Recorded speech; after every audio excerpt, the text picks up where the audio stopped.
প্রিয় দর্শক, আপনারা জানেন আমরা কিন্তু আমাদের এই চ্যানেলে একটি ভিডিও প্রচারও করেছি। ময়মনসিংহে খালাতো ভাইকে বিয়ে করার কারণে চলে যেতে হয়েছে বাবাকে দুনিয়া থেকে। সেরকমই আজকে একটি ঘটনা নিয়ে আবারও আপনাদের মাঝে আমরা হাজির হয়েছি। তবে ঘটনাটা হচ্ছে সাতক্ষীরা জেলা। তো যে বোনটি বসে আছে আমাদের ক্যামেরার স্ক্রিনে, মূলত তিনি খালাতো ভাইকে বিয়ে করার কারণেই তার বাবাকে কিন্তু পৃথিবী থেকে চলে যেতে হয়েছে। তো সেই কথাগুলোই আমরা জানার চেষ্টা করব। দর্শক, আমাদের সঙ্গে থাকুন। সর্বপ্রথম আপু, আসসালামু আলাইকুম। ওয়ালাইকুম আসসালাম।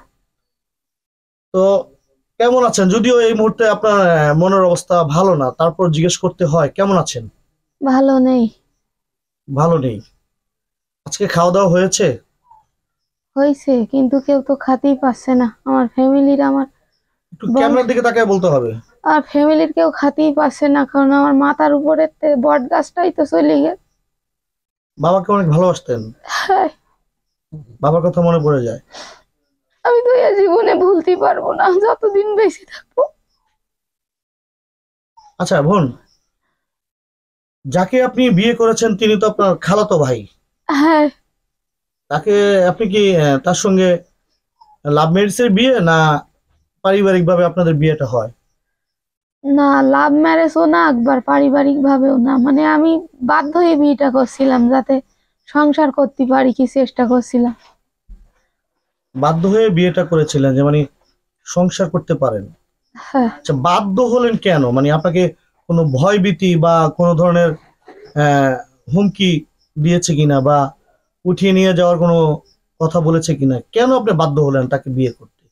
অবশ্য আমি বাধ্য না হলেও আমার উঠায় নিয়ে যেত। ওর নজর যখন আমার উপরে পড়েছে, আর আমার আগে একটা বিয়ে ছিল, এই জন্য কোনো উপায় না খুঁজে ভাবলাম যে এই মানুষটার সাথে সংসার করা যায় কিনা চেষ্টা করি।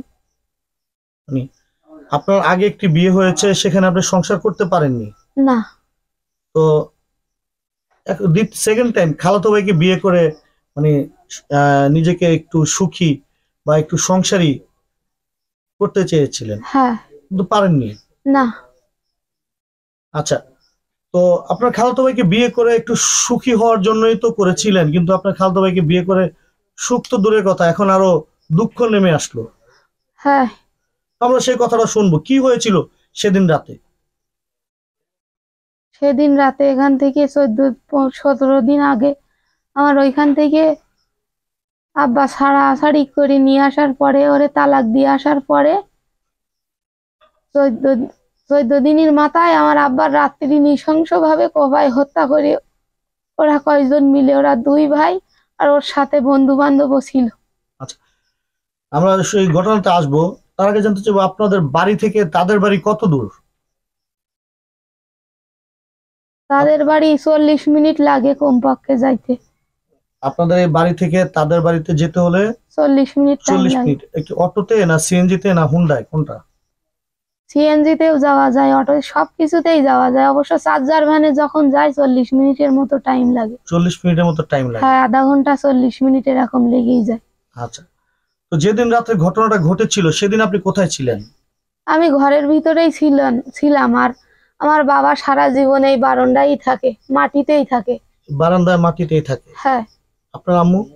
আমার আম্মাও সারা জীবন মাটিতেই থাকে। আমার আম্মা অসুস্থ, পঙ্গু মানুষ। তো আব্বা এখানে থাকে, আর আমাদের সবাই দেখি রাখে।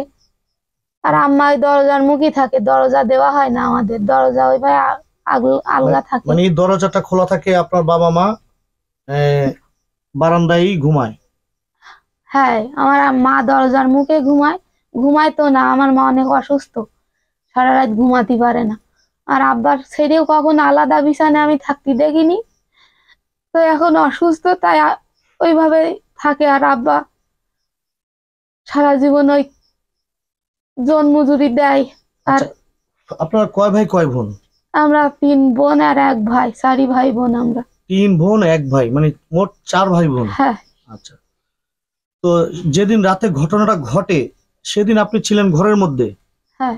সঙ্গে কি আপনার ভাই বোনেরা ছিল? আমার সাথে আমার মা নিচে থাকতো। আমার মাও মাটিতে ঘুমাতে ভালোবাসে, আর আমি খাটের উপরে ছিলাম। আচ্ছা আচ্ছা, আর আপনার এক রুমে ছিল আমার দুইটা রুম আমাদের, তো এক রুমে আমার ভাইজিটা থাকে, ওই হ্যাঁ, রুমের সামনেই আমার বাবা শুয়ে থাকে। শুয়ে থাকে। হ্যাঁ, দরজার মুখে আমার বাবা শুয়ে থাকে। আচ্ছা আচ্ছা, দরজার মুখে আপনার বাবা শুয়ে থাকে। আচ্ছা, তো যখন ঘটনাটা ঘটলো তখন আপনি কোথায় ঘরেই তো ছিলেন নাকি? হ্যাঁ, আমি ঘরেই ছিলাম। টের পেলেন কখন?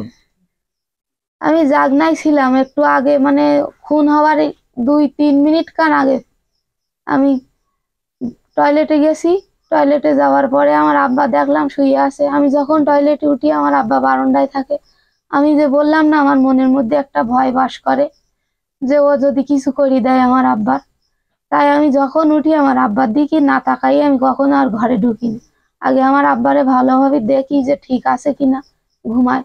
আমি আব্বারে বারবার সাবধান করি যে আব্বা তুমি বাইরে ঘুমায়ও না, ওরা 1400 মানুষ, ওরা মানুষ খুন করে। ওদের কথা আমি বহুত শুনিছি আর ওদের ওইখানে থেকেও বুঝিস। তো আব্বার বললাম, তা আব্বা 1400 মানে মানে হলো কি জলদস্যু এটা বলতে চাচ্ছেন? না না, তারা জনসংখ্যায় বেশি, 1400 কোনটা? ওদের একটা ইয়ে আছে, ওদের একটা টিম আছে অবশ্য। ওরা একা, ওদের যদি 10 জনের ধরা হয় আরো হয়তো 30 জন থাকবে, এরকম একটা টিম ওদের আছে। আচ্ছা আচ্ছা, হ্যাঁ বলুন, তারপর বলুন। তো তারপরে আমার আব্বার আমি বারবার সাবধান করতেছি আর বলতেছি আব্বা আমাদের তো মাটির ঘর, দরজা জানালাও ভালো না, তা তুমি এইখানে থেকো না, আমাদের সাথে ঘরে থাকো, মাটিতে ঘুমাও কিন্তু ঘরেই ঘুমাও। তারপর আমার আব্বা বললো যে আমি তো কারোর কোনোদিনও ক্ষতি করিনি, তাইলে মানুষ কেন আমার খুন করবে আর আমার কেন আঘাত করবে? এইভাবে বললি। তারপরে এই 14 দিনের মাথায় ওই জানোয়ারটা এসে ওর ভাই আসের বন্ধু নিয়ে আমার আব্বার গলা মুখ চেপে ধরে আমরা কেউ বুঝতে পারলাম না। আমি টয়লেটেতে যেই আবার চোখ বন্ধ যেই করিস তখনও আমি বুঝতে পারি, আমি শুধু কানে শুনলাম যে শব্দ হইতি, যখন কোপাচ্ছে তখন একটা শব্দ শুনতে পাতি। তা আমি বলতিস কি আমাদের তো টিনের চাল, পাতলা টিন, হয়তো কিছু একটা চালের উপরে কি যাই কোথাও কোনো বাড়ি লেগে ডালপালা, তাই এরকম হচ্ছে। তখন যখন ওরা কোপাইয়ে, মানে ওদের মাথায় হয়তো খুন চেপে গিয়ে কোপাইয়ে ওই নিচে দাঁড়ায় আছে। আর আমার আব্বা তারপরে অনেক কোপাইছে নৃশংস ভাবে। আমার আব্বার আর কোনো, কোথায় কোথায় কোপ দিয়েছে? পিঠের এই দাঁড়ায় 3টা কোপ দিয়ে একবার কাঠ সেলার মতো সেলা করে ফেলি, আর এই 2 পেকর ওই 2 হাতে একবার ছাড়াই ফেলি কোপাই, আর মাথার মাঝখান থেকে ভাগ করে ফেলি। আচ্ছা আচ্ছা আর এই কানের এই সাইড দিয়ে একবার ওলাই দে, বাম সাইডের কানে একবার ওলাই দে সব আচ্ছা, তারপর কোপায়। বলুন। তারপরেও আমার আব্বা, আমি আমার আব্বা যখন ওরা কোপায় ছেড়ে দে তখন ওরা মনে করলো ওদাই মরি গিয়ে, মানে মুখ চেপে ধরে, নাইতে আমার আব্বা কখনো, আমার আব্বা আর ভীষণ শক্তি গায়। আর আব্বা কখনো হারাম খায়নি। ওই দিন কাজ করে এসে ভালো মন্দ খায় সারা জীবন, অনেক কষ্ট করে জন মজুরি দেয়, ভালো মন্দ খায়। একটা টাকা নেই আমাদের দেরি কোথাও, 1 টাকা বায়ও রাখে না, শুধু বলে দুনিয়ায় যতদিন বাঁচি খেয়ে যাই তাই যেখান গিয়ে বাদে, আর নামাজ কালাম করে যায়। তাই ওরা এসে এইভাবে তখন শব্দ শুনতে পেয়ে আমি আগে আমার আব্বা একদিন এখান থেকে কয়েকদিন আগে এরকম স্বপ্ন দেখে ঘুমরো ছিল, আর আমি ভাবলাম যে আব্বা হয়তো আবার স্বপ্ন দেখি। তখন আমার মা তো সব দেখতে পাচ্ছে, আমার মা অসুস্থ, ওখান থেকে হেসে খুশি আসতে পারছে না তো। আর একবার শুলে আমার মা আরো অসুস্থ হয়ে যায়, পা শিরা সব দোলা হয়ে যায়, আচ্ছা আচ্ছা উঠে আসতে পারে না। তখন আমি ঘুমরা মার ডেকে বললাম, আমি তো ঘুমান্ত না, আমি তখন জাগনায় আছি। আমি বলতে মা আব্বাকে আজকে আবার স্বপ্ন দেখতে? মা হয়তো ওরে ময়না না রে, তোর আব্বা স্বপ্ন দেখতে না, তোর আব্বার খাই করিস কেডা? ওই দেখতে পেয়ে ওই উমুকের ছেলে, আমার খালার নাম করলো, আমার খালার নাম আলেয়া, বললো ওই আলেয়া ছেলে কোপায় ধর্মিতে। তখন উঠে আমার আব্বার ঘুম রুইনে শুনে উঠে আলো জ্বলতে ওইভাবে, এই আলো ওইভাবে জ্বালাইনে থাকে বারান্দায়, এইভাবে ইরির ভিতর দিয়ে নৃশংস ভাবে হত্যা করে গেল আমার বাপের। যেদিন মানে ঘটনাটা ঘটেছে রাতের কয়টা বাজে আনুমানিক? আনুমানিক না এটা শিওর, তখন ঘড়িও দেখা হয়েছে, আমার ভাই ব্রাদাররা হয়তো হঠাৎ ওদের জ্ঞানে আইছিল মাথায়, তো 1:10 আগে কোপাই চলে গেল, মানে 1 মিনিটের ভিতরে কোপানো শেষ।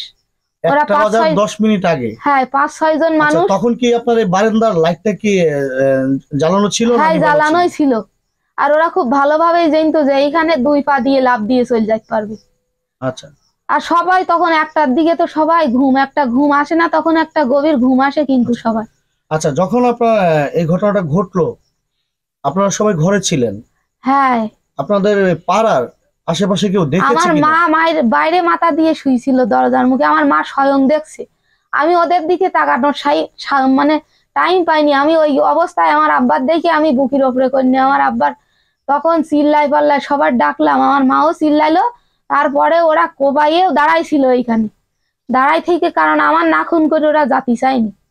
ওরা সেই আমার আপনার বাবাকে মেরেছে, এখন হ্যাঁ, আপনাকেও হ্যাঁ, মারবে? ওই জন্যই ওরা জানে আমি এই রুমে থাকি, কিন্তু সেই দিন আমি এই রুমে ছিলাম না।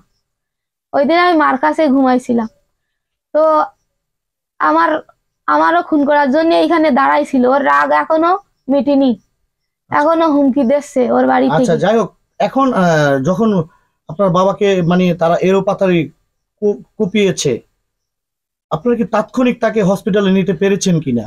হ্যাঁ, তখন মানে আমি ডাকতে যাই, তখন তো সবাই ঘুমায় আছে। ডাকতে 2-5 মিনিট দেরি হইলো, মানে সবাই বেরুতি, সবাই চিল্লাই পাল্লাই ডাকলাম, বললাম আমার আব্বা শেষ করে দে, তোরা দৌড় মার। আমার ভাইগা সব ডাকলাম, ডাকার পরে সঙ্গে সঙ্গে ওরা এখান ওখান করে খুলনা 250 বেড পর্যন্ত নিয়ে গেল। তারপরে আমার আব্বা মরে গেল। তারপর মারা গিয়েছে? হ্যাঁ, এটা রক্ত শূন্য, একবার রক্ত ছিল না। আর যদি পিটির দ্বারা নেই ছাড়ানো, তো ওই কোপটা যদি দেখা যেত, ওইটা কেউ দেখতে পায়নি, কারণ এইভাবে নিছিলাম তো, পিঠ আমার কোলের দিকে ছিল। সবাই এইভাবেই নিছে, এরকম হেলান দিয়ে নিছে।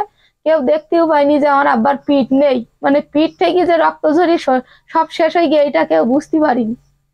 ওখানে ডাক্তারেরাও দেখতে পায়নি যে আব্বার পিঠে, মানে এইভাবে সবাই রাখছে তো, পিঠে যে কতটা কোপ তা আমার ডাক্তারেরাও খেয়াল করিনি। যখন মারা গেছে, তদন্ত করতে গিয়ে পুলিশ যখন উল্টালে পাল্টাই দেখে, তখন দেখতে পাই যে ওইখান থেকে বেশি সমস্যাটা হয়েছে। আচ্ছা, আচ্ছা।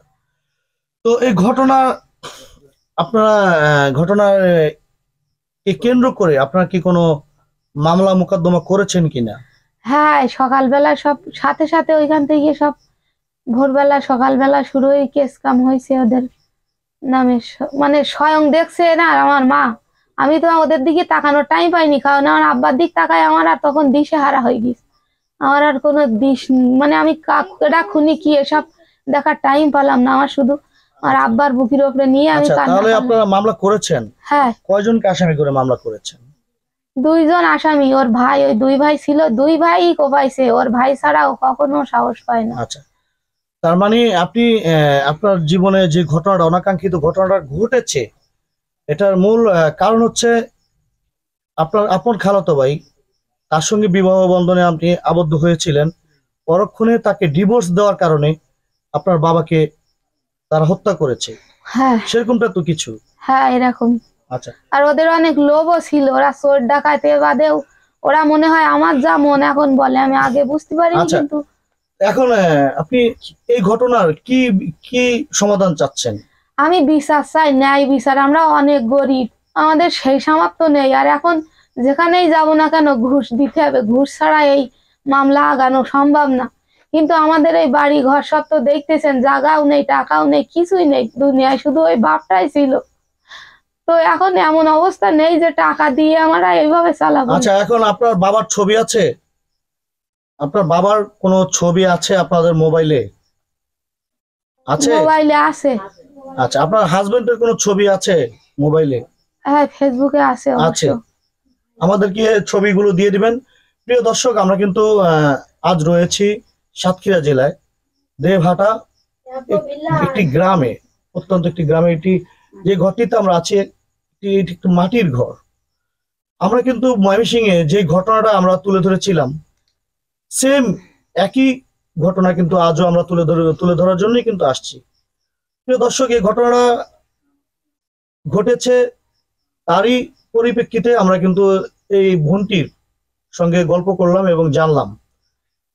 এই ভিডিওটি দেখার পরে যদি আপনাদের কাছে হৃদয়ে বিন্দু পরিমাণ দাগ কেটে থাকে, তাহলে আমরা আশাবাদী আপনারা আপনাদের সাধ্য অনুযায়ী সাহায্য, সহযোগিতা, বুদ্ধি, পরামর্শ দিয়ে এই পরিবারের পাশে দাঁড়াবেন, একটু সহযোগিতা করবেন, সহযোগিতার হাত বাড়িয়ে দিবেন। তো বোন, আমরা শেষ করবো, আর কিছু বলার আছে ছোট আমার করে অবশ্যই সংক্ষেপে? কিছু বলার আছে। আমি ন্যায় বিচার চাই। আমার বাবার যেভাবে নৃশংসভাবে হত্যা করে, আমি ওদের ফাঁসি চাই। যদি ওরা শিক্ষা পায়, তাহলে এই বাংলাদেশের জীবনে আর কখনো এরকম কোনো ক্ষতি কারুর হবে না, এরকম সাহস আর কেউ পাবে না। তো ঠিক আছে বোন, ভালো থাকেন। প্রিয় দর্শক, আপনারা সকলে ভালো থাকেন। ধন্যবাদ।